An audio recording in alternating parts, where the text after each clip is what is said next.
সাহারির সময় ছেলেরে উঠায় না, মা বাবা আদর করে উঠায় না। বাবা ডাক দেয়, মাম্মা বলে কি না থাক, ছোট মানুষ উঠায় না, 21 বছরের শিশুরে উঠায় না, স্বাস্থ্য নষ্ট হয়ে যাবে, এই টেনশনে উঠায় না। আল্লাহ হেফাজত করেন, সাবধান, রোজা ছেড়েন না, রোজা ভুলেও ছেড়েন না, রোজা রাখবেন, সবাই রোজা রাখবেন। রমজান মাস আসলেই একদল অটো রুগীর আবির্ভাব হয়, তারা হলো হুজুর গ্যাস হয়, মানে গ্যাস হয় এটা হ্যাঁ হুজুরে বললে, হুজুর যদি বলে হ আপনার গ্যাস হয়, যে গ্যাস্ট্রিকের সম্পর্ক হুজুরের সাথে না ডাক্তারের সাথে করা না। আরে বলেন না কার সাথে? ডাক্তারে গিয়ে সত্যি করে জিজ্ঞাসা করবেন, দিনদার ডাক্তারে, যে আসলে ডাক্তার সাহেব আমার কি গ্যাসের কারণে আমি রোজায় কোনো সমস্যা হবে? হ্যাঁ হুজুরে জিজ্ঞাসা করে, হুজুরে যেন বলে যে না আপনি রোজা রাখেন না। যারা রমজানে গ্যাস্ট্রিকের মাসালা জিজ্ঞাসা করে, এর মধ্যে মনে রাখবেন 100 জন যদি জিজ্ঞাসা করে এর মধ্যে 95 জনের কোনো রোগ নাই। মানে সে মনে করে হুজুর যদি বইলা ফেলে আমি বেঁচে গেছি। ভাই আপনি নিজে জানেন, হুজুর বলবে আপনার কথার উপর ভিত্তি করে হয়তো হুজুর মাসালা দিবে, কারণ আপনি যা বলবেন উনি তো আলোকে মাসালা দিবে। আপনি তো জানেন আসলে কি আপনি গ্যাস্ট্রিকের রোগী কিনা, এটা আপনি ভালো করে জানেন। আর এগুলো ফাও কথা। রমজান মাসে অন্য মাসের চাইতে মানুষ অনেক ভালো থাকে, মুসলমানরা কি থাকে, ভালো থাকে, তো কয় কি গ্যাস্ট্রিক। রমজান মাসের যখন শুরু হয়ে যাবে মাসটা, প্রথম রাত, সহিহ বুখারীর বর্ণনা 3277 নম্বর হাদিস, قال رسول الله صلى الله عليه وسلم إذا دخل رمضان فتحت أبواب الجنة وغلقت أبواب النار وسلسلت الشياطين। রমজানের প্রথম রাত যখন শুরু হয় জান্নাতের সবগুলা দরজা খুলে দেওয়া হয়, জাহান্নামের সবগুলা দরজা বন্ধ করে দেওয়া হয়, ওয়াসুলসিলাতিশ শায়াতিন, শয়তানগুলাকে শিকলে আবদ্ধ করা হয়। তাহলে হুজুর শয়তান যদি শিকলে আবদ্ধ থাকে, রমজান মাসে আমরা গুনাহ করি কেন? বলেন অভ্যাসগত গুনাহ। বলেন কি গুনাহ? রমজানে গুনাহ কেন করি? অভ্যাসগত। ওই যে 11 মাস অভ্যাস হয়ে গেছে, এটা গুনাহ করে রমজানে। রিমোটটা রমজান মাসে হাতে নেয়, নিয়ে টেলিভিশনটা সারে, পরে মনে পড়ে ইন্দালিল্লাহ রমজান মাস, ওই অভ্যাসগত প্রতিদিন রিমোট ওই টাইমে হাতে নিতেন, রমজান মাসে হাতে নিয়ে নিয়েছেন, পরে মনে পড়ছে রমজান, হ্যাঁ লা হাওলা ওয়ালা কুওয়াতা ইল্লা বিল্লাহ রেখে দেব। তাহলে এটা কি গুনাহ? অভ্যাসগত। তো রমজান মাসে যখন রোজা শুরু হয় জান্নাতের দরজাগুলা খুলে দেওয়া হয়, জাহান্নামের দরজা বন্ধ করা হয়, শয়তানকে আবদ্ধ করা হয়, শিকলে বন্দী করা হয়। এই হলো রমজান মাস। রমজান মাসে রাতের বেলা তারাবি পড়বেন, দিনের বেলা রোজা রাখবেন।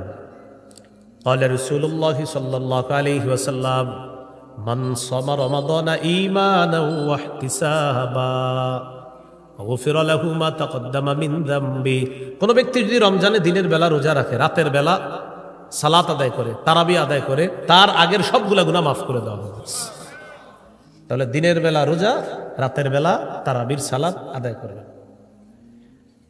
রমজান মাস শুরু হয়ে গেল, রাতের বেলা আপনি প্রথম দিন তারাবি পড়লেন, পড়ার পর রাতটা যাবে, এরপর সাহারি খাবেন। সাহারি আমরা খাবো ইনশাল্লাহ, মুসলমানরা বলেন ইনশাল্লাহ। সাহারি মিস করবেন না। অনেকে কি করে ইচ্ছা করে সাহারি না খায় বুঝায় যে না খায় রাখতেছে রোজা। আপনি কি কইছি এরকম না খায় রাখতে? হ্যাঁ, ইচ্ছা করে কাম করবেন না, সাহারি খাবেন, বলেন ইনশাআল্লাহ। হ্যাঁ, সাহারি খেতে হবে। কেন সাহারি খাবেন? قال رسول الله صلى الله عليه وسلم تسحروا فإن في السحور بركة। তোমরা সাহারি খাও, সাহারির মধ্যে বরকত আছে। সুবহানাল্লাহ, বলেন সাহারিতে কি আছে? বরকত। সহিহ বুখারীর 1923 নম্বর হাদিস এটা। সহিহ বুখারীর 1921 নম্বর হাদিসে আছে, عن زيد بن ثابت رضي الله تعالى عنه تسحرنا مع رسول الله صلى الله عليه وسلم। আমরা নবীজির সাথে সাহারি খেয়েছিলাম। এখান থেকে বোঝা যায় সাহারি খাওয়া আল্লাহর নবীর অভ্যাস, সাহাবীদের অভ্যাস। আরেকটা জানলাম সাহারি খাওয়া এটা বরকত। বলেন সাহারির মধ্যে কি আছে? বরকত আছে। অন্য হাদিসে আছে قال رسول الله صلى الله عليه وسلم হালুম্মু ইলাল গাদাইল মুবারাক। আসো তোমরা বরকতপূর্ণ খাদ্যে অংশগ্রহণ করো। এই সাহারির সময় নবী বলছেন আসো বরকতপূর্ণ খাদ্যে অংশগ্রহণ করো। সাহারি যারা খাবে তাদের উপর আল্লাহর রহমত নাজিল হবে, ফেরেশতারাও তাদের জন্য দোয়া করবে। তো আল্লাহর রহমত দরকার আসেনি সবার, এই জন্য সাহারি খাবে। ইন্নাল্লাহা ওয়া মালাইকাতাহু ইউসাল্লুনা আলাল মুতাসাহহিরিন। যারা সাহরি খায় তাদের উপর আল্লাহ তাআলা রহমত নাজিল করেন, আর তাদের জন্য ফেরেশতারা দোয়া করতে থাকে, আল্লাহ যারা সাহরি খায় তাদেরকে আপনি মাফ করে দেন, তাদেরকে আপনি কি করে দেন? মাফ করে দেন। এই জন্য আমরা সাহরি খাবো। সাহরির মধ্যে প্রতিদিন খেজুর রাখবেন, 1-2টা খেজুর রাখবেন। ক্বালা রাসূলুল্লাহ সাল্লাল্লাহু আলাইহি ওয়াসাল্লাম নি'মা সাহুরুল মুমিনি আত-তামার। নবীজি বলেন মুমিনের সর্বশ্রেষ্ঠ সাহরি হলো খেজুর। খেজুর হলো মুমিনের সর্বশ্রেষ্ঠ একটা সাহরি। এই জন্য সাহরির সময় খেজুর রাখবেন, প্রতিদিন একটা দুইটা তিনটা খেজুর রাখবেন, মিস করবেন না খেজুর। সাহরির সময় খেজুর রাখবেন, খেজুর পুষ্টিকর খাদ্য। সাহারি দেরি করে করবেন, ইফতারি তাড়াতাড়ি। ক্বালা রাসূলুল্লাহ সাল্লাল্লাহু আলাইহি ওয়াসাল্লাম আজ্জিলুল ইফতার ওয়া আখিরুস সাহুর। ইফতারি তাড়াতাড়ি করবা আর সাহরি বিলম্ব করে করবা। সাহরি একটু দেরি করে করবা আর ইফতারি একটু তাড়াতাড়ি করবা। মনে থাকবেন ইনশাআল্লাহ। আল্লাহ তৌফিক দান করেন। তাহলে সাহরি বরকতি খাদ্য, আর সাহরির মধ্যে খেজুর রাখা এটা সবচেয়ে একটা দামি খাদ্য। এই খেজুরটা সাহরির মধ্যে রাখার চেষ্টা করব। আল্লাহ তৌফিক দান করেন। এইগুলো আপনার আজকের দ্বিতীয় আলোচনা।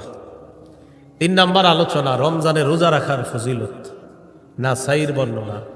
ক্বালা রাসূলুল্লাহ সাল্লাল্লাহু আলাইহি ওয়াসাল্লাম কুল্লু আমালি ইবনি আদম লাহু ইল্লা সিয়াম ফাইন্নাহু লি ওয়া আনা আজজি বিহি। আদম সন্তান যত আমল করে সব নিজের জন্য করে, আমল করে প্রতিদান পেয়ে যায়, আমল করে নিজের জন্যই প্রতিদানটা পেয়ে যাবে, আমল করবে প্রতিদান পেয়ে যাবে। শুধুমাত্র রোজা ব্যতীত আল্লাহ তাআলা বলেন ফাইন্নাহু লি ওয়া আনা আজজি বিহি। আল্লাহ তাআলা বলেন বান্দা রোজা আমার জন্য রাখে, আমি আল্লাহ তাকে রোজার প্রতিদান দিয়ে দেই।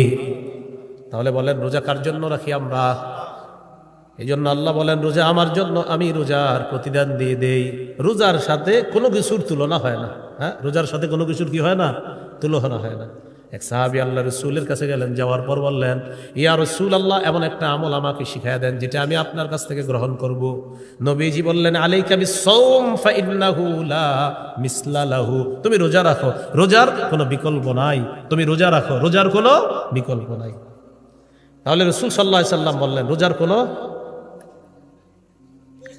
বিকল্প নাই। রোজার কি নাই? বিকল্প নাই। আল্লাহ আমাদের সকলকে রোজা রাখার তৌফিক দান করেন। রোজা রাখবেন, সবাই রোজা রাখবেন, রোজা কেউ মিস করবেন না। সাহারির সময় ছেলেরে উঠায় না, মা বাবা আদর করে উঠায় না।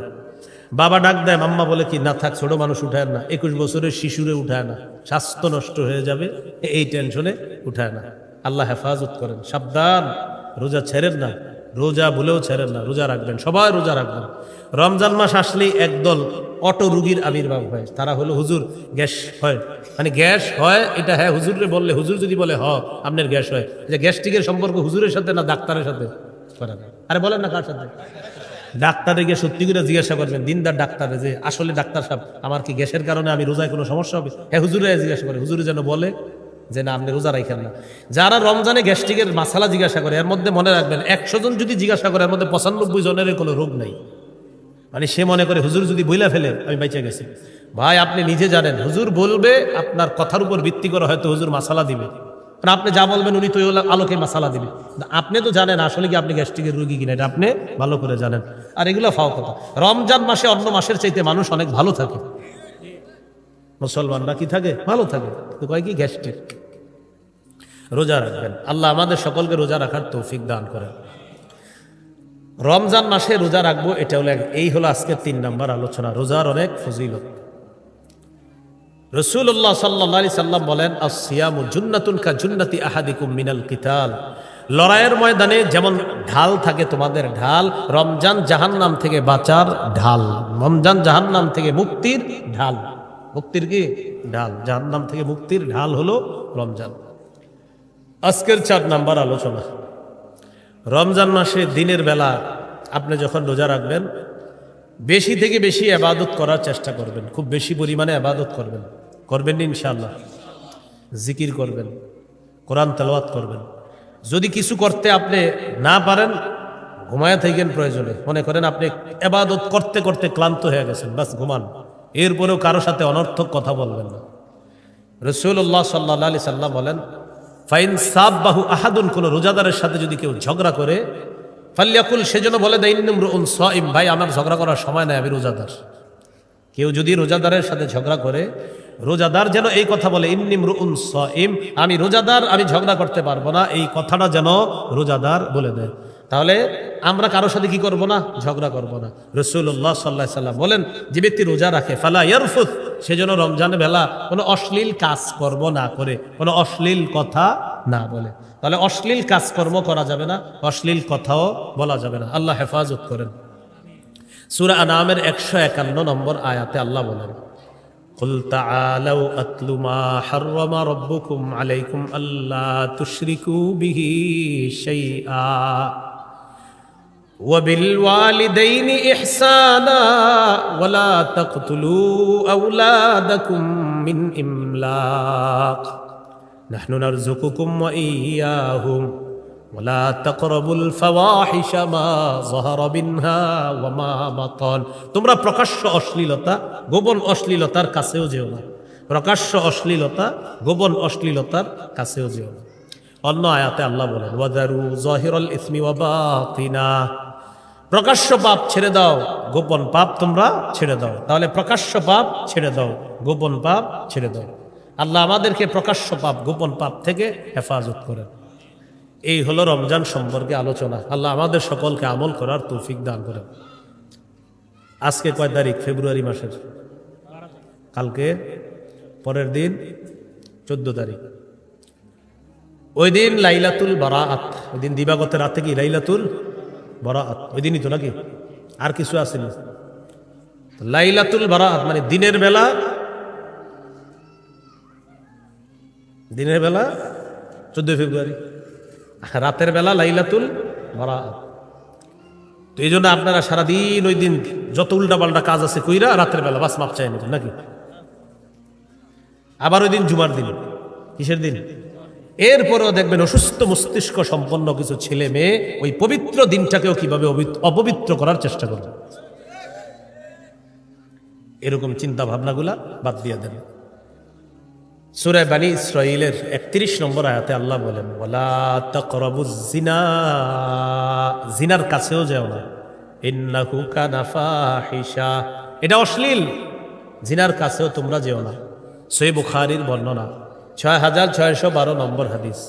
ক্বালা রাসূলুল্লাহ সাল্লাল্লাহু আলাইহি ওয়াসাল্লাম, ইন্নাল্লাহা কাতাবা আলা ইবনি আদম হাজ্জাহু মিন, করবে কোনো সন্দেহ নাই। ফাজিনাল আইনি আন-নজরু, চোখের জিনা হলো দেখা। ওয়াজিনাল লিসান আল মানতিক, মুখের জিনা হলো কথা বলা। ওয়ান নাফসু তামান্না ওয়া তাশতাহি, অন্তর কল্পনা করবে, এটা অন্তরের জিনা। মোবাইলে কথা বললেন, কানের জিনা। মুখের জিনা, অন্তরে অনুভব করলেন, এটা অন্তরের জিনা। মোবাইলে আপনি SMS লিখলেন, এটা হাতের জিনা। তার সাথে দেখা করতে যাবেন, পা দিয়ে হেঁটে হেঁটে রওনা করবেন, পায়ের জিনা।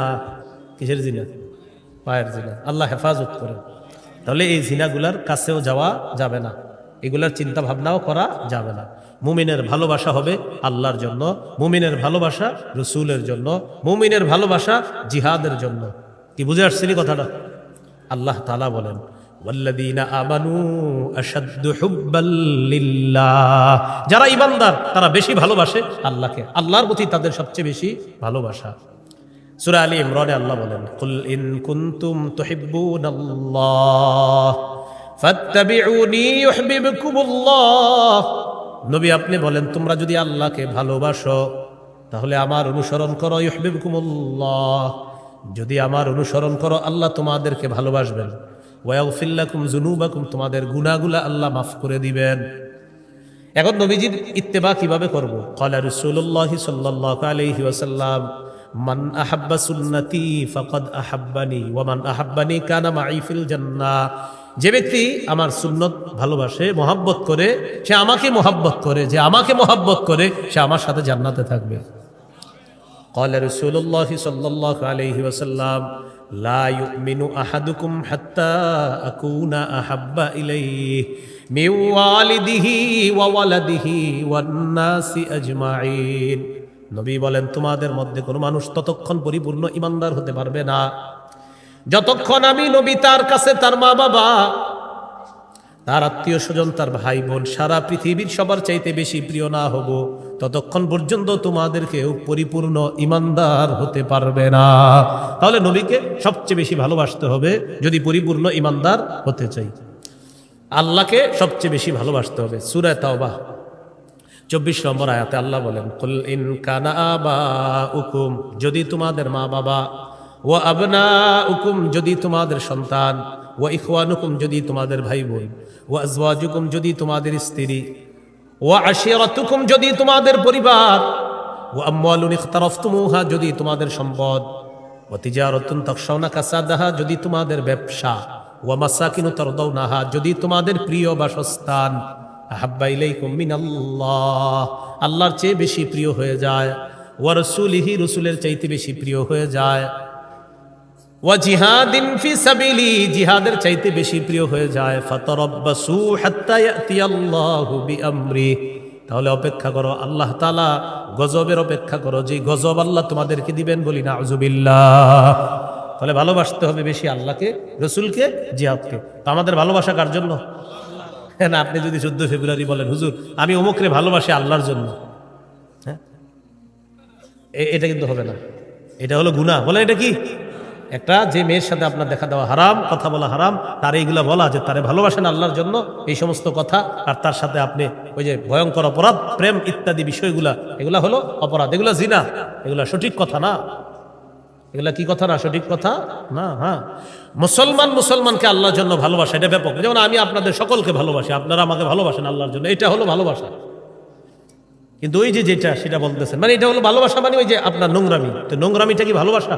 আরে বলে এটা নাকি ভালোবাসা না নোংরামি? নোংরামির নাম ভালোবাসা কিভাবে হয়?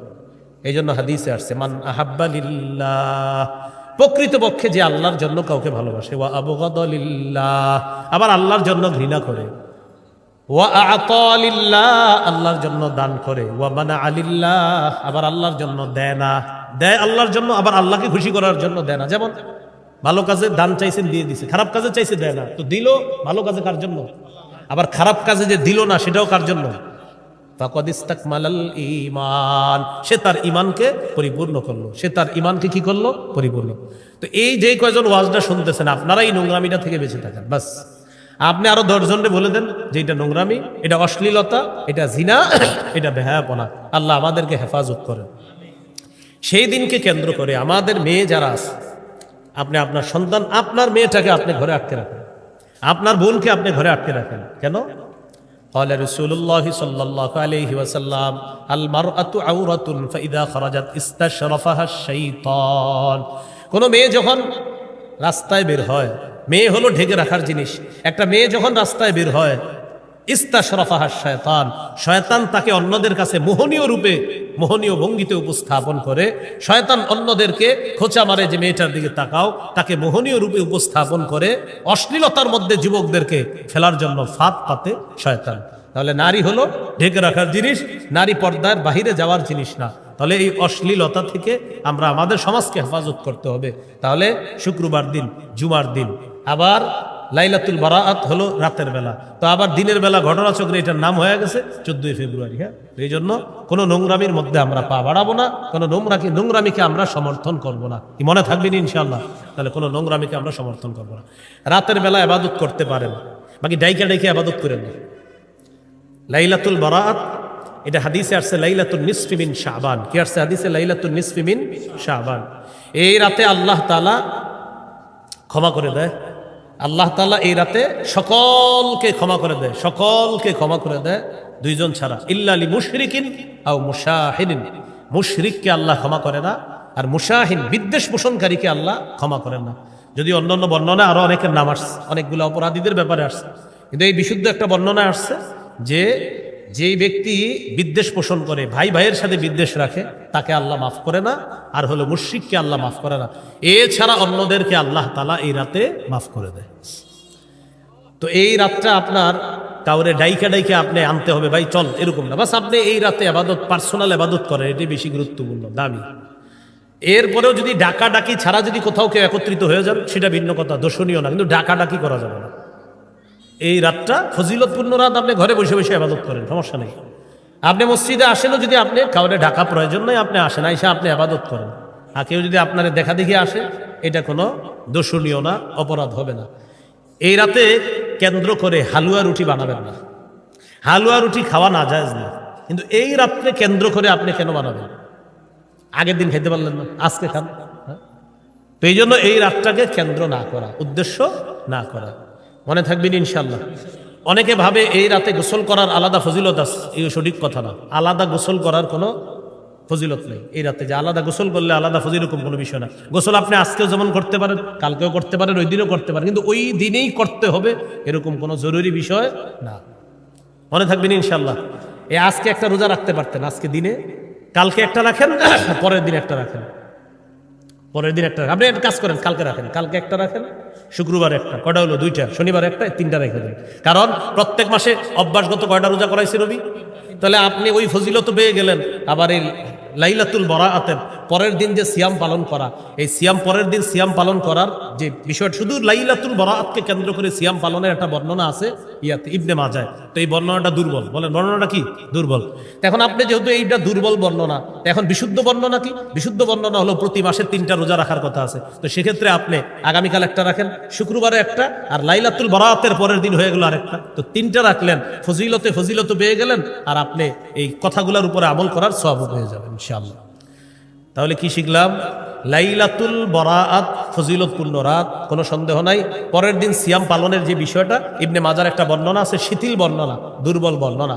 তা আপনি যদি চান যে হুজুর না আমি পরের দিন রোজা রাখবো, তো আপনি বাস সুন্দর রাখেন, কালকে রাখেন, পরের দিন রাখেন, পরের দিন রাখেন।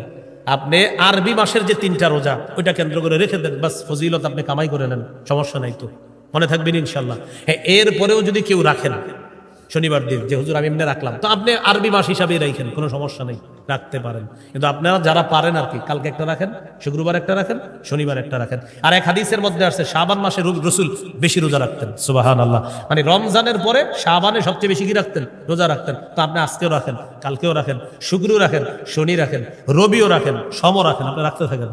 শাবান মাসে বেশি রোজা রাখতেন রাসূল সাল্লাল্লাহু আলাইহি ওয়াসাল্লাম। বাকি শেষের দিকে গিয়ে আবার রেখেন না, শেষের দিকে আবার আলেমদের থেকে জেনে নেবেন। ওই সময় আবার রমজান মাস আইসা পড়বে, তো তখন আবার মাসালা আছে, 29-30-এর একটা বিষয় থাকে। তাহলে আমরা যারা শাবানের রোজা রাখতে চাই, যে শাবান মাসে একটা হলো শাবানের রোজা রাখার অনেক ফজিলত আছে, সেই হিসেবে আপনি রোজা রাখেন, কয়েকটা রাখেন, 5, 7, 8টা 10টা রোজা রাখতে পারেন। দ্বিতীয় একটা বিষয় হলো প্রতি মাসে 3টা রোজা, তো কালকে রাখেন, শুক্রবারে রাখেন, শনিবার রাখেন। তৃতীয় বিষয়, যে ঝগড়া করবো না আমরা, লাইলাতুল বরাআতকে কেন্দ্র করে কোনো ঝগড়ার মধ্যে যাব না। লাইলাতুল বরাআত পার্সোনাল ইবাদত করবেন, নফল ইবাদত করবেন। মন চাইলে যদি মসজিদে যান, আপনি গিয়ে ইবাদত করেন, কোনো সমস্যা নেই। মসজিদে গিয়েও যদি ইবাদত করেন, সমস্যা নেই। আর এলাকায় হয়তো আপনারা মাইকে বয়ান করেন, বেশি বয়ান দরকার নাই। লাইলাতুল বরাআতে বাস সামান্য কিছু, যদি আপনি একান্ত কিছু বলতে হয়, জাতিকে বলে দেন, ভাই আপনারা ইবাদত করেন, নফল নামাজ পড়েন, আপনারা বেশি বেশি জিকির করেন, বাস এতটুকু বলে দেন। এরপরে মানে এটা ইবাদতের রাত হিসাবেই রাখা, কথা কম বলা, ইবাদত বেশি করা, বাস। কি কম করা, কি কম বলা বলেন? কথা কম বইলা ইবাদত করেন, ইবাদতের রাতে ইবাদত করা উচিত। এই রমজান মাসগুলাও আমরা ইবাদত বেশি বেশি করার চেষ্টা, রমজান মাসটা খালি ইবাদত করবো বেশি বেশি, বলেন ইনশাআল্লাহ। আর যদি বলতেই হয় বলেন, যদি বলতেই হয় বলেন, মুখে যদি কিছু আনতেই হয় বলেন, লা ইলাহা ইল্লাল্লাহ, এটা আনবো, বলেন সুবহানাল্লাহ, আলহামদুলিল্লাহ, আল্লাহু আকবার, বলেন। কথা বলতে মন চাইলে সুবহানাল্লাহ বলবো, আলহামদুলিল্লাহ বলবো। যদি আপনার মুখ কিলবিল করতেছে, তো বলেন না এটা, হ্যাঁ সুবহানাল্লাহ বলেন। রমজানে আমরা খালি মন চাইতেছে কথা বলতে, সুবহানাল্লাহ বলেন। হুজুর না, এখন মন চাইতেছে আরো কিছু করতে, কোরআন খুলে পড়া শুরু করেন, সমস্যা নেই, কথা বেশি বললেন না। রমজান মাসে শুধু ইবাদত করবেন বেশি, হ্যাঁ বলেন ইনশাআল্লাহ। আল্লাহ তৌফিক দান করেন। সুবহানাল্লাহি ওয়া বিহামদিহি, সুবহানাকাল্লাহুম্মা ওয়া বিহামদিকা, আশহাদু আল্লা ইলাহা ইল্লা আনতা, আস্তাগফিরুকা ওয়া আতুবু ইলাইক। নামাজের পর বুখারী কাশিয়া নিশাব আসবে ইনশাআল্লাহ, আমরা সবাই থাকবো, আলোচনা শুনবো ইনশাআল্লাহ। তারাবির নামাজ সাহাবায়ে কেরামের ইজমা, 20 রাকাতই পড়েন, ঝগড়া করেন না, 20 রাকাত পড়বেন। সাহাবায়ে কেরামের ঐক্যমত, তারাবি 20 রাকাত, এটা সাহাবায়ে কেরামের ঐক্যমত। এই ব্যাপারে আমার লম্বা লেকচার আছে, আলোচনা আছে, শুনে নেবেন। কিন্তু আবারও বলছি, ঝগড়া করেন না।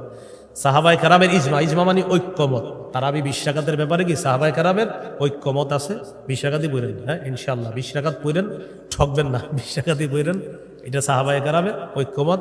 রমজান মাস আসলেই ইবলিস তো রমজানে থাকবে না, এই জন্য আগে থেকে আমাদেরকে মনে করেন ইবলিস পুরা কিছু বিষয় নিয়ে আসে আমাদের সামনে রমজানের আগে, আইনা বুঝায় রমজান মাস তোদেরকে রেখে গেলাম আমি। এই জন্য দেখবেন রমজান মাসে আপনি দিনের বেলা তেলাওয়াত করবেন বসে বসে, হঠাৎ একজন আপনার পাশে এসে বলবে, বৈশা হঠাৎ আপনারা বলবে, ভাই কি অবস্থা, আচ্ছা কি দরকার আছে আপনি, হ্যাঁ এটা জিজ্ঞাসা করে এখন, হ্যাঁ তেলাওয়াত করতেছ। তো এটা বলার পরে আপনি বলবেন কি, ভাই একটু দাঁড়ান, মানে ওনার নিয়ত ছিল যে আমি 3 পারা পড়বো, কয় পারা? এখন উনি 1 পারা পড়ার পরে যে পাশে একজন এসে বসে না, পরে কয় ভাই একটু দাঁড়ান, 1 পারা পড়ার পরে কোরআন বন্ধ করে বলতেছে, বলেন কি বলবেন? কয় কি অবস্থা, কেমন চলতেছে, রোজা রাখছেন? আলহামদুলিল্লাহ রাখছি। তারাবি পড়ছেন? হ্যাঁ। কয় রাকাত পড়ছেন? আচ্ছা আপনি এটা কি দরকার ছিল এর এসে জিজ্ঞাসা করা? রমজান মাসে দিনের বেলা বেড়ায় তো 3 বেলা পড়তো। এই যে আপনি আইসা ডিউটিটা পালন করতেছেন, কার? ওই যে যিনি রেখে গেছে, ওনারে তেলাওয়াত করতে দেন। উনি তো একটা ভালো কাজে আছে, কেন ওনার সাথে এসে কথা বলা শুরু করলেন? আপনারা একটু বুঝান আমারে, যে উনি যে তেলাওয়াত করতেছিল এটা কি কেউ বলবে এটা কোনো অন্য কাজ? আর তেলাওয়াতের কাজটা এটা শ্রেষ্ঠ একটা কাজ না? তো কি দরকার ছিল ওনার পাশে গিয়ে আপনার বসা? আমার বুঝান। এক ব্যক্তি মসজিদে বসে বসে তাসবিহ পড়তেছে, আস্তাগফিরুল্লাহ আস্তাগফিরুল্লাহ আস্তাগফিরুল্লাহ, পাশে গিয়ে আসসালামু আলাইকুম। কেন আপনি সালামটা একটু পরে দিতে পারলেন? ওনারা দেন, জিকির করতে দেন। এই এক অসুস্থতা আমাদের মধ্যে। আজকে মাগরিবের পরে তেলাওয়াত করতেছে একটা ছেলে এখানে বসে, এর মধ্যে আমার গিয়ে আপনারা 5-6 জন সালাম দিতেছেন, একজনের তেলাওয়াত করতেছে, কেন আমার সালাম দিচ্ছেন? কি বারবার এমন করতেছে? বুঝতেছে না হুজুর আপনার মুসাফা করবই, আর একজন তো তেলাওয়াত করতেছে। আপনি তেলাওয়াতের সময় কি দরকার আছে আমার সাথে মুসাফা করা? এখন শোনেন তেলাওয়াত, কষ্ট নিয়েন না। আজকে যে তেলাওয়াত হইলো যখন, অনেকে আমার সাথে মুসাফা করেন, কেন আপনি মুসাফা করার সুযোগ পান কিভাবে? ওই সময় তো তেলাওয়াত আমিও শুনবো আপনিও শুনবেন না। হুজুর আপনি তো হুজুর, তো আমি হুজুরই শিখেছি, তো তেলাওয়াত করতেছে না, কোরআন শ্রেষ্ঠ কাজ চলতেছে, ওই হিসেবে মুসাফা করতেছেন কেন? এটা আমি এই জন্য বললাম, কোরআন তেলাওয়াত যখন চলবে হুজুরে এটাও জিজ্ঞেস করেন না হুজুর কেমন আছেন, হুজুরও তেলাওয়াত শুনবে আপনিও শুনবেন, জিজ্ঞাসা করবেন না। কোরআনের নির্দেশ, ইদা কুরিআল কোরআন, যখন কোরআন তেলাওয়াত করা হয়, পড়া হয়, ফাসতামিউ লা, কান পেতে শুনবা, ওয়ানসিতু, চুপ থাকবা। তো আমি আপনি চুপ থাকলাম কই? আসসালামু আলাইকুম, কেমন আছেন? মুসাফাটা করেন, আসসালামু আলাইকুম, ভালো আছেন, এটা চুপ থাকা হইলো? আর বলেন চুপ থাকা হয়েছে? তো এই না কোরআন তেলাওয়াত করতেছে। এই জন্য কোরআন তেলাওয়াত যখন শুরু হবে কোনো মাহফিলে, বাস আপনারা আমার মহব্বতের, আমিও আপনাদের মহব্বতের দাবি, কোনো মাহফিলে তেলাওয়াত শুরু হলে যে যেখানে থাকবেন ওই অবস্থায় তেলাওয়াত শুনতে যাবেন, বাস শুনতে থাকবেন। কেউ যদি সালামও তেমন করবেন, যে ভাই মানে বুঝাইবেন তেলাওয়াত তেলাওয়াত তেলাওয়াত চলতেছে, বাস। পারবো তো ইনশাল্লাহ। এই সবচেয়ে গুরুত্ব দেওয়া এই বিষয়গুলো, আল্লাহ তৌফিক দান করেন। তাহলে এই রমজানটা কেন্দ্র করে আজকে থেকে আপনারা প্রতিজ্ঞা করেন যে ইনশাল্লাহ আমি, আল্লাহ যেন আমার শাবানে বরকত দেয়, আর রমজান পর্যন্ত যদি আল্লাহ আমার যেন হায়াত তৈবা দান করেন, দোয়া করবেন প্রত্যেকে। এরপরে আপনি নিয়ত করে ফেলবেন না আজকে থেকে আমি অনর্থক কথা বলা ছেড়ে দিব, কারণ অভ্যাস যদি থাইকা যায়, ওই যে বলছি আগে, অভ্যাস থাকলে রমজানেও থেকে যাবে। আজকে থেকে অভ্যাস করেন, আমি আজকে থেকে অনর্থক কথা বলবো না, আজকে থেকে আমি ঝগড়া করবো না, আজকে থেকে আমি নফল নামাজ বেশি পড়বো, আজকে থেকে আমি টিভি রিমোটটা হাতে নিব না, আজকে থেকে আমি মোবাইলটা কম চালাবো। অভ্যাস যা করবেন রমজানে গিয়ে সেটা থাকবে। বুঝে আসছেন ইনশাল্লাহ? অনেকে কি করে, ভাই রমজান রাইসা পড়তেছে, যা করার করে লই, মানে রমজান আর করবে না, এইরকম করেন না। আজকে থেকে গুনাহ ছেড়ে দেন, যে আজকে থেকে আমি অনর্থক কথা বলবো না, আজকে থেকে আমি মোবাইল বেশি